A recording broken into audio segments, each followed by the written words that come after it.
ఉమ్మడి రాష్ట్రంలో ఆయన అనేక పదవులను నిర్వహించారు. నవ్యాంధ్ర రాష్ట్రంలో చీఫ్ సెక్రటరీగా రిటైర్ అయ్యారు. 30 ఏళ్లకు పైగా ఉన్న తన ఉద్యోగ జీవితంలో ఆయన ఎన్నడూ కాంట్రావర్సీలను ఎదుర్కోలేదు. కానీ 2018లో రిటైర్ అయిన తర్వాత ప్రిన్సిపల్ అడ్వైజర్ టు గవర్నమెంట్గా నియమితులైన తర్వాత ఆయన వార్తల్లో నిలిచారు. ఆయనే అజయ్ కల్లం గారు, ఐఏఎస్ రిటైర్డ్. వారు ఇప్పుడు మనతో ఉన్నారు.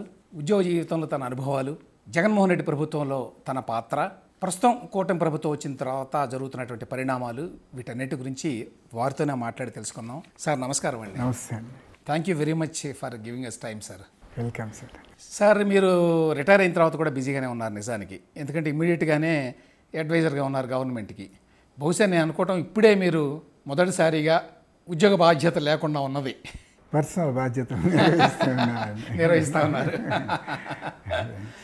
Sir, let us address the elephant in the room. మీరు జగన్మోహన్ రెడ్డి గారి ప్రభుత్వంలో చాలా కీలకమైన పాత్ర పోషించారు 5 ఏళ్ల పాటు పరిపాలనలో. ఆయన ఓటమిని ఊహించారా? అంటే పూర్తిగా ఊహించలేదు అని చెప్పలేమండి. తప్పనిసరిగా సెట్ బ్యాక్ అయ్యే అవకాశం కూడా ఉంది అనేది ఎక్కడో సిక్స్త్ సెన్స్ చెప్తూనే ఉన్నది. ఎందుకంటే మనకు తెలిసి కొన్ని సెక్షన్స్ని మనము దూరం చేసుకున్నాము. సో తప్పనిసరిగా వాళ్ళు ఎట్లా బిహేవ్ చేస్తారు అనేది పూర్తిగా ఒక సర్టనిటీతో చెప్పలేనిది. అయితే వారేదో సోషల్ ఇంజనీరింగ్ అది చేశారు కాబట్టి చివరిలో వారు ఆ సెక్షన్స్ని ఎవరినైతే ఇబ్బంది పెట్టామనుకున్నారో బహుశా దానికంటే దీనివల్ల పాజిటివ్ ఫలితం వస్తుందేమో అనుకున్నాము, బట్ అది జరగలేదు. ఒక అభిప్రాయం ఏంటంటే కొంత స్వయంకృతాపరాధం కూడా ఉన్నది ఇందులో అని. అంటే ఎవరైనా ఈ రోజుల్లో పాజిటివిటీతో గెలుస్తారు అనేది నేను నమ్మనండి. ఇంతవరకు నా కళ్ళతో చూడలేదు. గత 35 సంవత్సరాల్లో కూడా ఎప్పుడూ చూడలేదు. 40 సంవత్సరాల్లో ఎప్పుడైనా గెలిచే వాళ్ళు రూలింగ్లో ఉన్న వాళ్ళ నెగిటివిటీ మీదే గెలుస్తారు. అంటే వాళ్ళ మీద ఉన్న కోపంతో. ఆ రోజు 2019లో ఆయనకి అన్ని సీట్లు వచ్చినా కేవలము అప్పుడున్నటువంటి ప్రభుత్వం మీద, తెలుగుదేశం ప్రభుత్వం మీద వ్యతిరేకతతోనే వచ్చింది. ఇప్పుడు టీడీపీ గెలిచినా కూడా వైఎస్ఆర్సీపీ మీద ఉన్నటువంటి నెగటివిటీతోనే గెలిచింది అనేది పూర్తిగా నమ్ముతానండి. ఎందుకంటే పాజిటివిటీ తోటి గెలవటం ఈ మధ్యకాలంలో చూడలేదు. ఈ రాష్ట్రాల్లో ఒరిస్సా అటువంటి చోట్ల జరిగింది. That's very very bad news sir for politicians and politics. అంటే మీరు అంత నెగటివిటీ ఎందుకు తెచ్చుకుంటున్నారు అనేది మీరు చెప్పారు కదా. రకరకాల కారణాలండి. ఇప్పుడు లిక్కర్ పాలసీ ఏదైతే వీళ్ళు పెట్టారో అది పెట్టడానికి చంద్రబాబు నాయుడు గారు 2014లో గెలిచిన తర్వాత ప్రయత్నించారండి. ఇప్పుడు యనమల రామకృష్ణుడు గారు ఆధ్వర్యంలో చెన్నై వెళ్ళి ఒక టీం, ఎట్టి పరిస్థితుల్లో కూడా మనం కూడా పూర్తిగా గవర్నమెంటే నడిపించాలి, రీటైల్ షాప్స్ ప్రైవేట్ వాళ్ళు ఉండకూడదు అని చెప్పి చాలా గట్టిగా ప్రయత్నం చేయడం జరిగిందండి. నేను అప్పుడు రెవెన్యూ సెక్రటరీగా ఉన్నాను. డిపార్ట్మెంట్ గట్టిగా అపోజ్ చేస్తుందండి. లేదు మేము చేయలేము, అది గవర్నమెంట్ నడిపిస్తే ఎక్కడ ఏ చిన్న పొరపాటు జరిగినా కూడా గవర్నమెంట్ ఫెయిల్యూర్ అని చెప్పి అంటారు. We don't have the wear whistle, ఇది చెయ్యలేము, ఈ పద్ధతి కాదు అని చెప్పి అన్నారు. దాన్ని గట్టిగా 1-2 సార్లు చంద్రబాబు నాయుడు గారు అంటే ఆ అనుభవం మీద రిపీటెడ్గా ఒకసారి ఫైనలైజ్ చేయరండి, 2-3 సార్లు మీటింగులు తీసుకుంటారు. తీసుకున్నప్పుడు ఎప్పుడైతే ఈ అభిప్రాయం గట్టిగా వారికి చెప్పడం జరిగిందో వారు సరే వద్దులేండి, ఏదన్నా ఆక్షన్లో పోని షాపులు ఉంటే అంతవరకు కార్పొరేషన్ నడపమని చెప్దాము, వద్దు అన్నారండి. వీరు రాగానే అసలు ఒకరి అభిప్రాయము ఏవి కనుక్కోకుండా వెంటనే తీసుకోవటం జరిగిందండి. ఇది పూర్తిగా గవర్నమెంటే నడిపిస్తుంది అని చెప్పి. పూర్తిగా గవర్నమెంటే నడిపించటము అనేది తమిళనాడులో చూసామండి. సో దానివలన విపరీతమైనటువంటి పొలిటికల్ కరప్షన్ ఆ రోజు తమిళనాడులో జరిగింది. వాస్తవం అంటే ఎవరు అమ్ముకునే వాళ్ళు ప్రతి ఒక్కళ్ళు కూడా పైనుంచి ఆశీస్సులు ఉంటే తప్పితే మా బ్రాండ్లు అమ్ముకోలేము అనే అభిప్రాయంలో కరప్షన్ పెరుగుతుందండి. Same thing was brought and implanted in Andhra. అది సో దానివల్ల డెఫినెట్గా నష్టం జరగకుండా ఉండదు, కరెక్ట్ కాదు అని. బట్ అది ఎవరు చెప్తారు? చాలా అసలు మీరు చెప్పాలి ఎవరు మీరు ప్రిన్సిపల్ అడ్వైజర్, మీరు ప్లస్ సీనియారిటీ ఉంది మీకు చెప్పడానికి. మన రోల్ ఈజ్ లిమిటెడ్ అండి. రోల్ ఈజ్ లిమిటెడ్ అంటే మీరు అడిగిన వాటికి మీరు సలహాలు చెప్తారు, అడిగిన వాటికి అది ఎప్పుడో ఒకసారి డిస్కషన్ లేదు అన్న లిక్కర్ గురించి నేను మాట్లాడకు అన్నాడు, ఇంకేం మాట్లాడతాం అంటే చెప్తున్నా అండి. ఎవరు దానికి సంబంధించిన వాళ్ళు ఆయనకి ఎవరో ఉన్నారు, దాని డిస్కషను అడ్వైజ్ ఇచ్చేవాళ్ళు. అట్లా అన్నిట్లో అందరు అడ్వైజ్ తీసుకోవాలని లేదండి. Advisory role is limited. ఏంటి, మీరు అడిగినప్పుడు మీరు అడ్వైజ్ ఇవ్వటం, మీకేమీ చేయలేదు అది ఇబ్బందికరం కాదండి. మీకు నష్టం కలిగజేసినాము అది ఇబ్బందికరం అండి. లిక్కర్ సిగ్నిఫికెంట్ పాపులేషన్, ఇప్పుడు దానికి మనకి గవర్నమెంట్ ఆఫ్ ఇండియా లెక్కల ప్రకారం దాదాపు 40 లక్షల మంది మన రాష్ట్రంలో 30 నుంచి 40 లక్షల మంది డైలీ తాగే వాళ్ళు ఉన్నారండి 5 కోట్లలో. వీళ్ళ అందరూ కూడా డెఫినెట్గా మాకు నష్టం జరిగింది అనే ఒక ఫీల్డ్లో ఉన్నారండి. ఎందుకు, వీళ్ళు ఏదో పనికిమాలిన బ్రాండ్లు తక్కువ క్వాలిటీ మందు తీసుకుని వచ్చి రేటు పెంచి మరీ బలవంతంగా మా మీద రుద్దారు. మేము తాగే బ్రాండ్లు ఏవి వీళ్ళు దొరకలేదు. ఎందుకు, మీరు ఎప్పుడైతే గవర్నమెంట్ రిటైల్ వ్యవస్థ నడపటం మొదలుపెట్టిందో ఇది ఆటోమేటిక్గా జరుగుతుందండి. అంటే మీరు కావాలనుకున్న బ్రాండ్లే మీరు ప్రమోట్ చేస్తారు. ఎందుకు, హోల్సేలర్ మీరే, రిటైలర్ మీరే. మోనోపోలీ ఉండకూడదండి. తాగేవాడికి వాడి ఛాయిస్ వాడికి ఉండాలి. అది అంతకుముందు ఉండేది కాదు. రిటైల్ ప్రైవేట్ కాబట్టి వీళ్ళు డిమాండ్ పెట్టేవాళ్ళు, మాకు ఈ బ్రాండ్ ఇవ్వండి అని. హోల్సేలర్ అది సప్లై చేసేవాళ్ళు. ఇక్కడ ఆ ఛాయిస్ లేకుండా చేశారు. 30-40 లక్షల మంది ఒకళ్ళిద్దరు కాదండి. అందుట్లో మీరు హాఫ్ మనకు వ్యతిరేకంగా కొట్టారనుకున్నా సరిపోతుంది కదండి. ఎలక్షన్ 150 సీట్లు ఈజీగా వస్తాయి. లైక్ దట్ ఒక్కొక్క సెక్షన్ అండి. మీరు ఇంజనీరింగ్ కాలేజీలు, మెడికల్ కాలేజీలు ఇవి తీసుకున్నారు, ఫీజు రీయింబర్స్మెంట్ అన్నారు. అంతకుముందు ఫీజు రీయింబర్స్మెంట్ అనేది ఓన్లీ ఒక పార్ట్ అండి. It's not full reimbursement. Government 30,000 35,000 ఇస్తే బ్యాలెన్స్ పిల్లల దగ్గర వసూలు చేసుకునేవాళ్ళు, నడిచిపోయేది. 35,000 కూడా కాలేజీకే ఇచ్చేవాళ్ళు. మీరు వచ్చి లేదు నేను ఫుల్ ఫీజు రీయింబర్స్మెంట్ చేస్తాను అంటే మీరు అదనంగా వసూలు చేసుకోవటానికి లేదు అని చెప్పి పెట్టి మోర్ దాన్ 70-80% ఆఫ్ ద కాలేజెస్కి ఫీజు తగ్గించాం. ఓకే, ఎగ్జిస్టింగ్ ఫీ స్ట్రక్చర్ని తగ్గించాము. అంటే అంతకుముందు 60,000 వసూలు చేసుకునే వాళ్ళు 50,000 చేసాము, ఫుల్ ఫీ రీయింబర్స్మెంట్ ఇస్తామని చెప్పి. సో అతనికి ఓవరాల్ లాస్ అండి. అంతకుముందు ఎక్కడో ఒక చోట వచ్చేది, తగ్గిపోయింది. రెండోది, ఆ ఇచ్చేది అతనికి ఇవ్వకుండా అంటే కాలేజీకి ఇవ్వకుండా మదర్ అకౌంట్ అని చెప్పి తల్లికి ఇవ్వటం మొదలుపెట్టాం. 20% ఆఫ్ ది మదర్స్ పే చేయలేదండి అందులో రూపాయి కూడా కాలేజీలకి. 20%?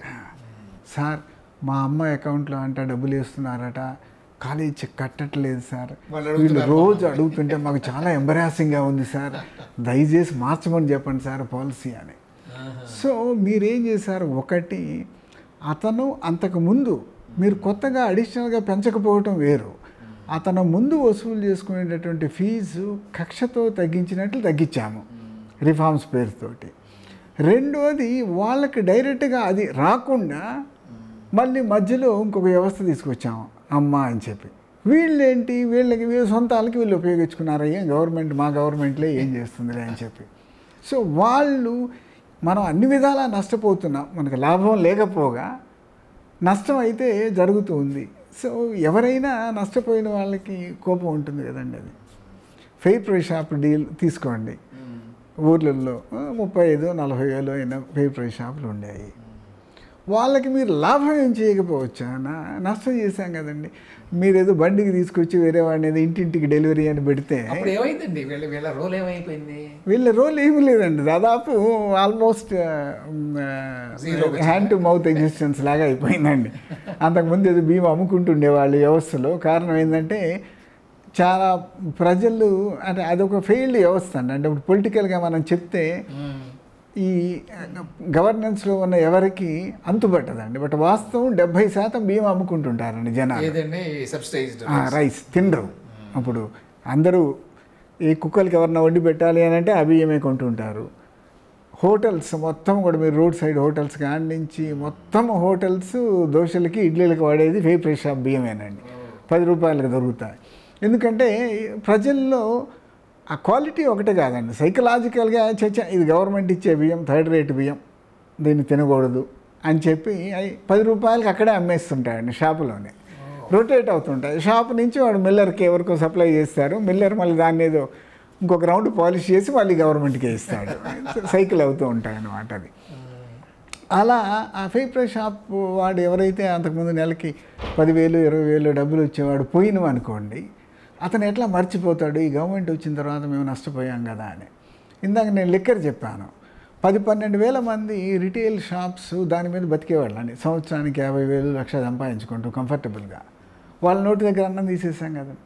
లైక్ దట్ చిన్న ప్రైవేట్ స్కూల్స్ అండి, ఎంతోమంది మరి కోవిడ్ కూడా దాని ఇంపాక్ట్ చేసింది. ఊళ్ళల్లో 10 మందికి 20 మందికి ట్యూషన్లు చెప్పుకుంటూ భార్యాభర్త చిన్న చిన్న స్కూళ్ళు నడుపుకుంటుండేవాళ్ళు. ఆ కోవిడ్ టైంలో ఇవన్నీ క్లోజ్ అయిపోయినవాడు, మరలా ఓపెన్ కాలేదు.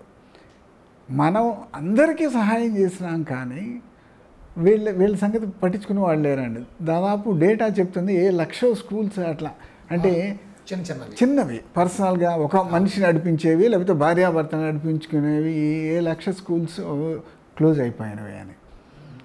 వాళ్ళు అన్ని విధాలా నష్టపోయారు కండి. బతుకు తెరువు కోసం పాపము వాళ్ళు కష్టపడి 4-5 వేలు సంపాదించే వాళ్ళ నెలకి అలా. అంటే లైక్ దట్ ఇసుక వల్ల కొంత ఈ మేస్త్రీలు వీళ్ళు మనము ఇసుకని కాంప్లికేట్ చేసాం ప్రొసీజర్, దాంతో వాళ్ళు కొంత ఇబ్బంది పడ్డారు మేస్త్రీలు ఇట్లా. సో ఇలా అంటే మీరు సెక్షన్స్ తీసుకుంటే దాదాపు 15-16 లిస్ట్ అవుట్ చేయొచ్చండి. వీళ్ళందరికీ మనము లాభం చేయకపోగా నష్టం చేసాం. నష్టం చేసిన వాళ్ళు న్యాచురల్గా వ్యతిరేకంగా ఉంటారు.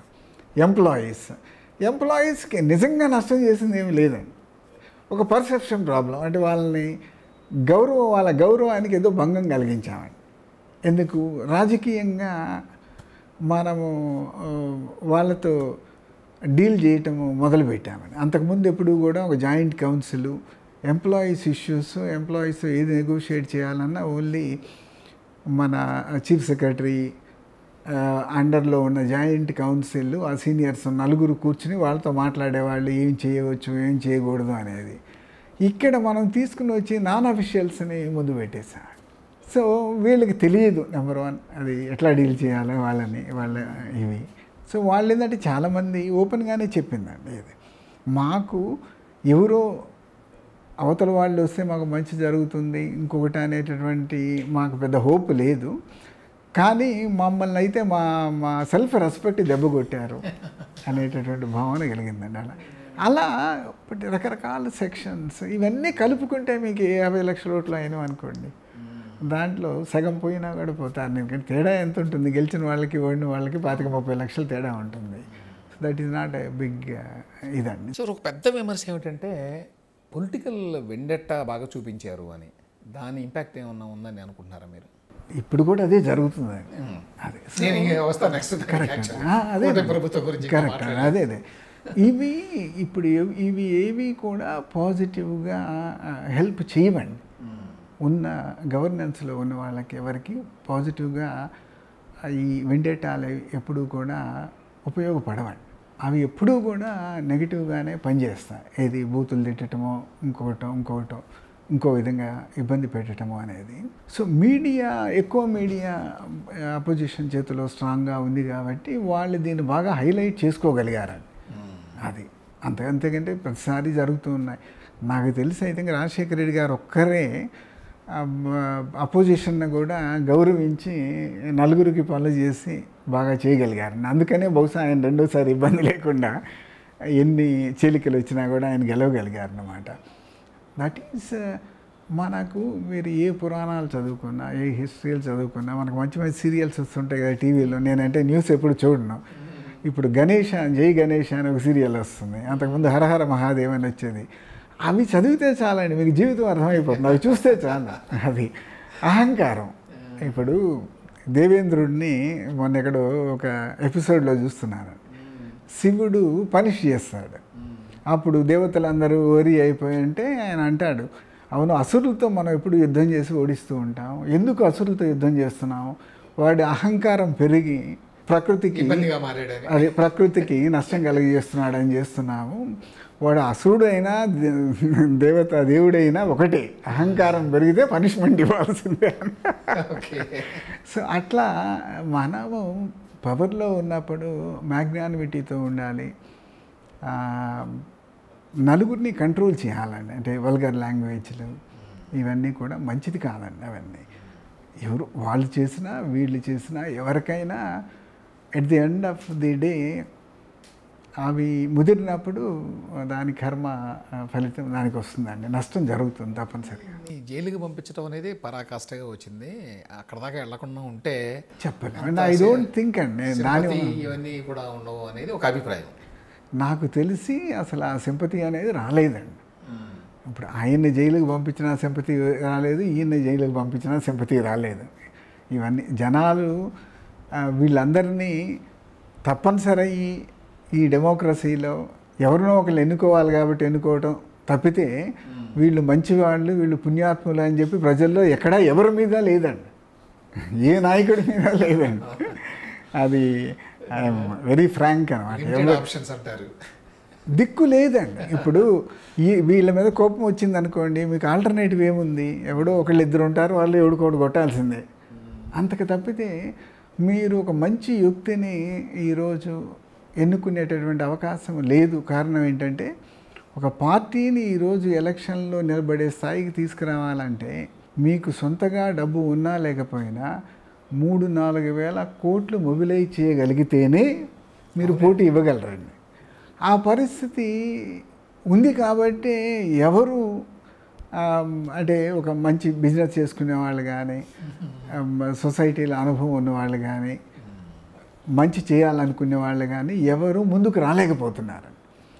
సో ఉన్నటువంటి లిమిటెడ్ ఆప్షన్స్లో ఇది కాకపోతే అది, అది కాకపోతే ఇది అని చెప్పే పరిస్థితి ఈరోజు తెలుగు రాష్ట్రాల్లో ఉందండి. మిగతా రాష్ట్రాల్లో నేను I should not comment.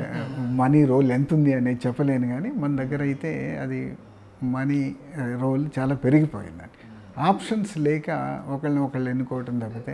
Politics ఎప్పుడూ కొంచెం కంటెన్షియస్గానే ఉంటాయి అనుకోండి, కానీ ఈ కొత్త రాష్ట్రాలు ఏర్పడిన తర్వాత ఇంకా ఎక్కువ అయిందా అని అనిపిస్తూ ఉంటుంది నాకు. అది ముందుగా తెలిసిందేనండి, ఇప్పుడు కాదండి. మేము ఎప్పుడు కాదండి, గతంలో కాంగ్రెస్ తెలుగుదేశం ప్రభుత్వాలు మారినాయి, చాలాసార్లు రావడం పోవటం జరిగినాయి. అప్పుడు కూడా కొంత ఉంది, అసలు కంటెన్షన్స్ లేకుండా ఏమీ లేవు. పాలిటిక్స్లో ఎప్పుడు ఉంటాయి అనుకోండి, కానీ ఈ స్థాయిలో లేదేమో ఇంత పర్సనల్ ఎనిమిటీ. కొత్త కాదండి. ఇప్పుడు మేము 83లో ఉద్యోగంలో చేరాము. అప్పుడు మసూరిలోనే డిస్కషన్స్లో అంటుండేవాళ్ళండి, రాష్ట్రం ఎంత చిన్నదైతే రాజకీయం అంత దరిద్రం అయిపోతుంది అని చెప్పి ఆ రోజు చెప్పేవాళ్ళమండి. ఇప్పుడు పంజాబ్ హర్యానా ఎగ్జాంపుల్ ఇచ్చేవాళ్ళమండి. రిసోర్సెస్ కానీ, అంటే హ్యూమన్ రిసోర్సెస్ కానీ, భగవంతుడు ఇచ్చినటువంటి రిసోర్సెస్ భూమి నీరు ఏవి తీసుకున్నా అవి అద్భుతమైన రాష్ట్రాలండి. పంజాబ్ గత 40 సంవత్సరాల నుంచి రెవెన్యూ డెఫిసిట్ స్టేటేనండి, ఎప్పుడు గవర్నెన్స్ ప్రాబ్లమే. హర్యానా కూడా ఓన్లీ ఢిల్లీ వలన కొన్ని ప్రాంతాలు అర్బనైజ్ అయ్యి రియల్ ఎస్టేట్ వాల్యూ వచ్చింది తప్పితే, ఏదో industrialisation real estate, otherwise governance ఎప్పుడు అక్కడ ప్రాబ్లమేనండి. ఎంత చిన్న రాష్ట్రం అయితే గవర్నెన్స్ అంత వీక్ అయిపోతుందండి. ప్రతిదీ కూడా అంటే ఎక్కడో గ్రామంలో జరిగేది కూడా ముఖ్యమంత్రి స్థాయికి వెళ్ళిపోతుందండి, అంత దరిద్రం అయిపోతుంది అన్నమాట. సో వీళ్ళు వెళ్ళి పెడతారు, ఏది చిల్లరగా గ్రామ పంచాయతీ అసెంబ్లీలో జరిగేదానికి మనం రాష్ట్రానికి ముఖ్యమంత్రి కదా చచ్చా దాంతో మనకేంటి అనుకోరండి. అంత చిన్న స్థాయికి దిగజారిపోతారు. సో చిన్న రాష్ట్రం అనేది పరిపాలన బాగుంటుంది అనేది అది అవాస్తవం అని చెప్పి ఎన్నోసార్లు మనం ఎన్నో విధాలా ప్రూవ్ చేయటం జరిగిందండి. వాస్తవం అన్నమాట అది. సో అదేనండి ఆ రోజు ఊహించిందే, చిన్న రాష్ట్రం అవుతుందంటే ఇక్కడ రాజకీయం భ్రష్టు పెట్టిపోతుంది అని అనుకున్నది, అదేవిధంగా జరిగిపోయింది. మీరు మేజర్ ఏదన్నా వ్యవహారంలో ఆయనతోటి జగన్మోహన్ రెడ్డి గారితో ఇది మంచిది కాదని కానీ ఏదన్నా మీరు వ్యతిరేకించేది వ్యక్తిగతంగా మీరు చెప్పగలిగారా, లేకపోతే మనం మాట్లాడకూడదని వదిలేశారా? రెండండి. ఒకటి ఏంటంటే ఆయనకు మన గురించి తెలుసండి, సో ఇండైరెక్ట్గా హింట్ ఇస్తారు. సో మన జాగ్రత్తలో మనం ఉంటాం. అప్పుడు సో అట్లా అంటే ఇప్పుడు గవర్నమెంట్లో ఉన్న తర్వాత సహజంగా ఉండే ఒక భావన పర్సెప్షన్ ఏంటంటే బయట principal adviser to government plus మీకు బహుశా మిగతా వాళ్ళు ఎవరికి అంత స్పెసిఫిక్గా ఇవ్వలేదు మిమ్మల్ని సీఎంఓలో అందరికి పెద్ద మీరు అది ఎంత 6 నెలలే కదా. అది ఇచ్చినప్పుడు ఫస్ట్ కరెక్ట్ ఆర్డర్లో. అందువల్ల అవన్నీ చూసి ఆ పర్సెప్షన్ ఎట్లా ఉంటుందంటే అజయ్ కలం గారు అనుకుంటే చెప్పగలరు, కానీ ఆయన కూడా ఇందులో భాగమే అందుకనే చెప్పట్లేదు అనో. ఒక 6 monthsే కదండి నాకు సీఎంఓలో సబ్జెక్ట్స్ ఆ రోల్. 6 months తర్వాత నేను బయటకు వచ్చాను. ఓన్లీ ల్యాండ్ సర్వే ఒకటే చూశాను. దాని చైర్మన్గా ఉన్నారు కదా మీరు ల్యాండ్ సర్వే. అదే దానికి స్టీరింగ్ కమిటీ చైర్మన్ కూడా. స్టీరింగ్ కమిటీకి దాదాపు లాస్ట్ 4 years అది ఒక్కటే చూస్తాను, మిగతా ఏం చూడలేదు. బిగినింగ్లో అతను ప్రవీణ్ ప్రకాష్ అని అతను తీసుకొచ్చినప్పుడు సబ్జెక్ట్స్ అన్నీ వాళ్ళు చూస్తారు అంటే, అంతకుముందు ఫస్ట్ టైం నాకు ఆ సబ్జెక్ట్ ఇచ్చేటప్పుడే ఎల్వి సుబ్రహ్మణ్యం గారు ఉండేవారు సిఎస్గా. అప్పుడే అన్నాను, రిటైర్డ్ అయిన పీపుల్ మనం ఇంక ఈ సబ్జెక్టులు ఇవన్నీ చూడటం ఏంటంటే బాబు మనకెందుకు తలకాయ నొప్పి అని అంటే, అప్పుడు ఎల్వి కూడా ఆయనకు కూడా కంఫర్ట్ ఉంటుందని, లేదు లేదు అజయ్ అటుపెట్టు లేకపోతే అమ్మో మనకు తెలియదు ఎట్లా ఉంటుందో ఏంటో అని వారు కూడా కొంత ఇనిషియేటివ్ తీసుకుని ఆ రోజు నా టర్మ్స్ అవన్నీ వారే డ్రాఫ్ట్ చేశారు, చేసి పెట్టారు. ఒక 6 నెలల అయ్యేతలకి వాళ్ళకి కూడా కొంచెం ఏదో ఇన్కన్వీనియన్స్ అనిపించి వాళ్ళకి తీసేసారు. ఇవన్నీ తెలిసిపోతుంటాయండి వాళ్ళకి. ఏంటంటే ఓకే అన్న మీకు అన్నీ చెప్పలేం కదా, ఇండైరెక్ట్గా మీరు వీటి జోలికి రావద్దు అని అంటే, మనకేంటంటే మన agenda which is close to our heart అది చక్కగా ఇంప్లిమెంట్ అయితే చాలు, ప్రజలకు మంచి జరిగితే చాలు అని లిమిటెడ్ మనకి డిజైర్ ఉంది తప్పితే మనకేదో పవర్ కావాలి అధికారం కావాలి అనేటటువంటి ఆలోచన ఎప్పుడూ లేదండి. అది అవన్నీ చూసినప్పుడు ఏమనిపిస్తుంది లాస్ట్ 5 years అడ్వైజరీ రోల్లో ఎట్లా ఉందనిపిస్తుంది? అడ్వైజర్స్కి పెద్దగా పబ్లిక్ అఫైర్స్ చూసేవాళ్ళు పొలిటికల్ సజ్జల రామకృష్ణ ఇటువంటి వాళ్ళు. మిగతా అడ్వైజర్స్కి ఏమిటి పెద్ద రోల్ ఏమీ లేదు, అడిగితే సలహా చెప్పటం లేకపోతే లేదు అనేది. ఎక్కడో గవర్నెన్స్ ఫెయిల్యూర్ అనేది ఒక పర్సెప్షన్ బయటికి వెళ్ళిందండి బాగానే. Even cadre was unhappy. IAS officer చాలామంది నాతో అన్నదే, సార్ ఎక్కడో somewhere something is going wrong, governance బాగాలేదు అనేటటువంటి పర్సెప్షన్ బాగా వచ్చిందండి. అది కొంతవరకు అది కరెక్టే. సార్ ఈ ఓటమి తర్వాత జగన్మోహన్ రెడ్డి గారిని కలవడం తటస్థించిందా? దాని గురించి ఏమైనా మాట్లాడారా? అంటే ఎక్కువ మాట్లాడలేదు. ఫార్మల్గా నేను కలిసానండి ఇక్కడికి వచ్చే ముందు. I think June 4th result వచ్చినట్లుంది. నేను 6th కలిసానండి. అదే 5th వారు వేరే వాళ్ళు వీళ్ళు కలుస్తుంటే బిజీగా ఉన్నారని 6th కలిసి ఒక 15 minutes ఉండే వచ్చాను. అట్లా హైదరాబాద్ వెళ్తున్నాను సార్, ఇంక వేరే పనులు ఉన్నాయని వచ్చాను. ఇంకా తర్వాత మళ్ళీ నేను విజయవాడ రాలేదండి, ఎందుకంటే నాకు రాగానే ఇక్కడ సొంత పనులు పడ్డాయండి. అంటే మా ఫాదర్ ఇన్ హాస్పిటలైజ్ అయ్యి దానికి పాస్డ్ అవే. సో ఒక 20 days ఆల్మోస్ట్ 1 monthకి ఆ కార్యక్రమాలతో సరిపోయింది. తర్వాత మళ్ళీ సొంత విషయాలు ఏదో మా పాప మ్యారేజెస్ అవి వాటిలో పడ్డామండి. సో అస్సలు మరలా ఇంకా విజయవాడ వెళ్ళటం జరగలేదు. నేను అసలు అంతకుముందే పేపర్లు చదివాను, సో అసలు ఏం జరుగుతుందో కూడా తెలియదండి. పేపర్లు న్యూస్ ఇటువంటివి కంప్లీట్ అంతకుముందు కూడా చూసేవాడిని కాదు, ఇప్పుడు అసలు లేదు. కానీ మీరు పేపర్లు చూడకపోయినా కొన్ని డెవలప్మెంట్స్ మీ చెవులు దాకా వస్తాయి తప్పనిసరిగా. అంటే ఎవరన్నా వచ్చినప్పుడు ఏదో చెప్తారు, గవర్నమెంట్లో సరే ఇంతకాలం పాటు ఉన్నారు కాబట్టి ఏదో ఒకటి ఎవరో ఒకరు చెప్తుంటారు. కాబట్టి ఇప్పుడు కొత్త ప్రభుత్వం వచ్చిన తర్వాత కొన్ని పరిణామాలు ఏంటంటే, పాత ప్రభుత్వంలో యాక్టివ్గా పనిచేసినటువంటి కొంతమంది ఉద్యోగుల మీద వాళ్ళు ఏదో కొంత సీతకన్ను వేశారు, లేకపోతే వాళ్ళ మీద ఏదో యాక్షన్ తీసుకోవడానికి ట్రై చేస్తున్నారు, లేకపోతే వాళ్ళకి బాధ్యతలు అప్పచెప్పలేదు, ఇట్లా రకరకాలు ఉన్నాయి. ఇది కొత్త కాదండి. ఇదంటే మీరన్నా నాకు చిన్న స్టేటు డివిజన్ అయిన తర్వాత, స్టేట్ డివిజన్ అయిన తర్వాత ఈ ఫినామినా ఎక్కువ అయిపోయిందండి. పోయినసారి వైఎస్ఆర్సీపీ గవర్నమెంట్ వచ్చినప్పుడు కూడా అది చేశారు. అయితే నంబర్స్ ఏదన్నా 2-3 అటు ఇటు ఉండొచ్చు, తేడాలు ఉండొచ్చు, కానీ వారు కూడా కొంతమందికి వెంటనే పోస్టింగ్ ఇవ్వలేదు. 2 నెలలు 3 నెలలు 4 నెలలు వెయిట్ చేయించారు. సో ఇది అంటే it's not a good tradition, but all are doing it అండి. ఇప్పుడు వీళ్ళని ప్రత్యేకంగా పాయింట్అవుట్ చేయడానికి అవకాశం లేదు, ఎందుకంటే అప్పుడు కూడా జరిగిందండి. అదే కాకపోతే ఏంటంటే అప్పుడు నలుగురు అయితే ఇప్పుడు 10 మంది అవ్వచ్చు, తేడా అంతే కానీ, బట్ అప్పుడు జరిగింది, ఇప్పుడు జరుగుతుంది. ఈ కల్చర్ అంతకుముందు లేదండి. ఇది స్టేట్ డివైడ్ కాకముందు ఇంత పెద్ద ఎత్తున ఇలా పీపుల్ని టార్గెట్ చేయటము, వెయిట్ చేయించటము ఇటువంటిది లేదండి. ఒకళ్ళిద్దరు అంత ముందు కాలంలో కూడా వెయిట్ చేసేవాళ్ళు, బట్ వాళ్ళు ఎప్పుడూ కూడా జనరల్గా పబ్లిక్ సింపతి పొందగలిగిన వాళ్ళు కాదండి. అంటే అదర్వైజ్ ఆల్సో అసలు పబ్లిక్ ఇష్యూ కింద ఉండేది కాదు, అది పబ్లిక్ తెలిసేది కాదు, ఎందుకంటే వాళ్ళంతా కొంచెం మనమే కొంచెం చెడ్డవాళ్ళు అనుకున్న వాళ్ళని వాళ్ళు పోస్టింగ్ లేకుండా పెట్టేవాళ్ళు. ఈ స్టేట్లు చిన్న అయ్యే కొందికి రకరకాల ఫ్యాక్టర్స్, ఇది రాజకీయము, కులము, మతము ఇవన్నీ మెసప్ అవుతూ ఉంటాయండి. ఇట్స్ సాడ్ స్టేట్ అనమాట. అంటే స్టేట్ డిక్లైన్ అయిపోతూ ఉన్నది అన్ని ఫ్రంట్స్లో అనిపిస్తుంటుంది. దాని మరి రివర్సల్ ఎవరు చేయగలగరో, ఎప్పుడు ప్రజలు ఎప్పుడు కోరుకుంటారో మనకు తెలియదు. Okay sir, thank you very much అండి. చాలా టైం స్పెండ్ చేశారు, చాలా విషయాలు చెప్పారు. Pleasure sir. Thank you. Okay, nice of you sir.